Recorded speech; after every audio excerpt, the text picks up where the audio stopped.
How to transfer money from Coinbase to Robinhood. First, open the Robinhood app and go to the search bar at the top to find the cryptocurrency you want to receive. In this case, I'll search for Ethereum, ETH, but this will work for any cryptocurrency you choose. Once you've selected the cryptocurrency, scroll down until you see the Receive button and tap on it. You'll see a QR code and wallet address. Tap Copy Address to copy the wallet address. Next, open the Coinbase app. Go to the Trade section at the bottom and select the cryptocurrency you want to send.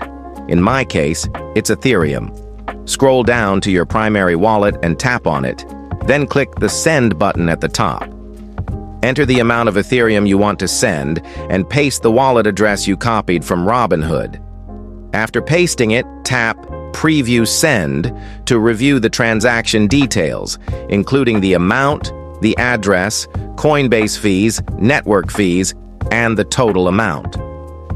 Fees can vary depending on the cryptocurrency and amount you're sending, so keep that in mind.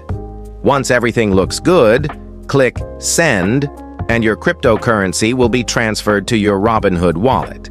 And if you liked the video, give it a like and subscribe.